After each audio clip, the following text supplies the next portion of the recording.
This is WVBN from Japan. Japan concluded its final round of ship orders as the future of submarine warfare was decided.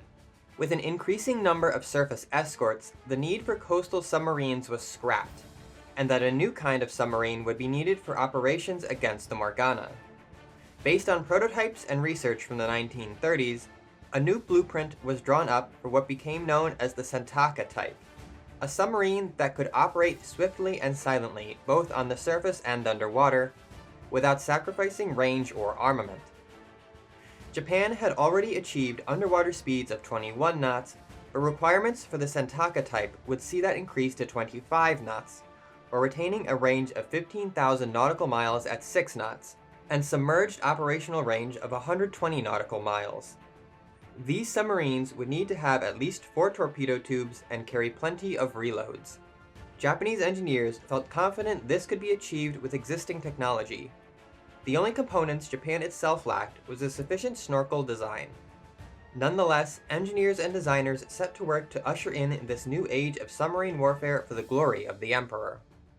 The Admiralty decided that Mikasa would be outfitted with modern 12-inch guns befitting her status as a battleship, and to this end issued a contract to the same team designing the armament of the B-65 cruisers.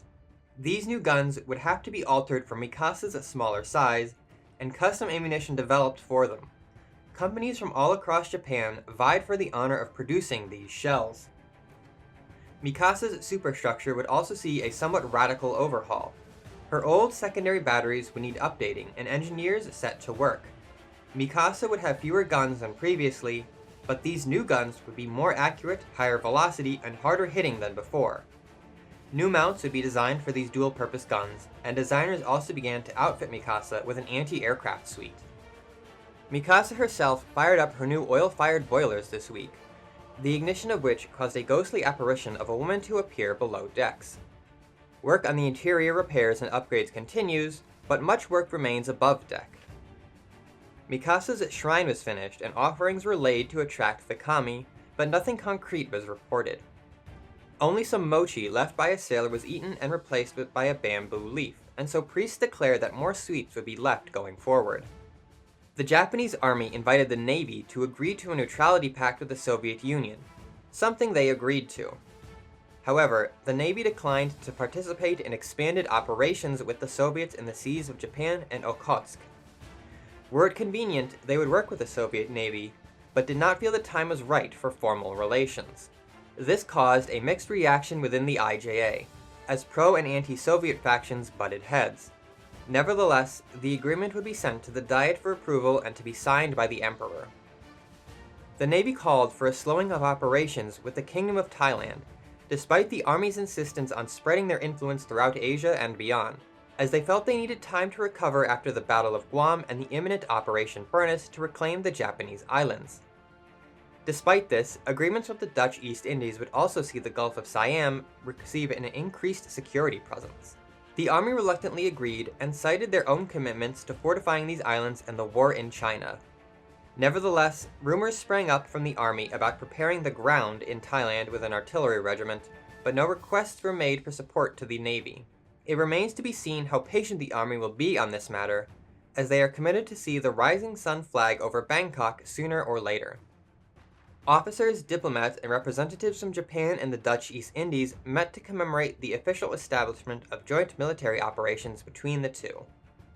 Cruiser Java and destroyer Kamikaze led cultural ceremonies for their respective nations, including traditional banquets and dances. This was highly publicized in both Japan and the Dutch East Indies.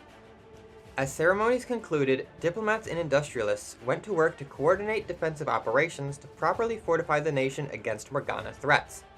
The first of these questions would see a request to Tokyo for ships to join the local patrol squadron.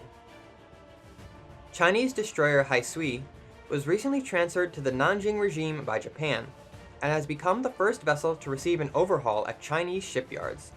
Rearmament work began, with these destroyers being standardized to Japanese 12.7cm rounds. Haisui herself would be rechristened with her original name of Jiangkan upon completion of her overhaul. Further improvements will include modern depth chargers and installation of the old torpedo mounts from the Otori torpedo boats. Similar modifications are planned for cruiser Yat-sen. Wang Jingwei also announced the construction of several factories to begin production of artillery guns and shells for the Nanjing Army, while omitting mention of Japanese assistance in their construction. These will primarily supply the Nanjing and Imperial Japanese armies, though also provide the Nanjing Navy with a degree of independence. It was also hinted that several older Chinese vessels might be salvaged for repair. Support for this was bolstered by reports of Ninghai and Pinghai successfully driving Morgana from the mouth of the Yellow Sea earlier this week, as well as escorting cargo vessels in the area. This showing was hoped to be the first of many successes for this fledgling navy. The Nanjing regime continues to refuse comment on the possibility of awakened bells aboard Chinese vessels. Toner continued downriver at an adequate pace, after some creative engineering cleared 2 bridges out of the way for her.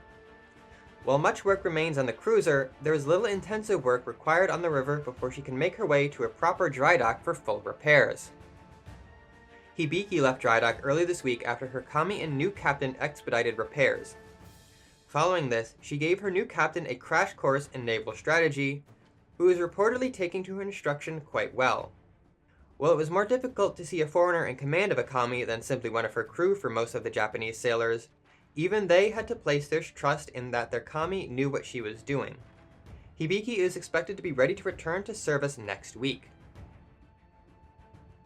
Repairs began on I-68 this week, with nothing of note to report so soon. Battleship Kirishima departed dry dock after her lengthy refit was accelerated to keep pace with the war. She was escorted by a destroyer division, and with her, new armoring and modernization is now fully combat capable. This has been WVBN from Japan.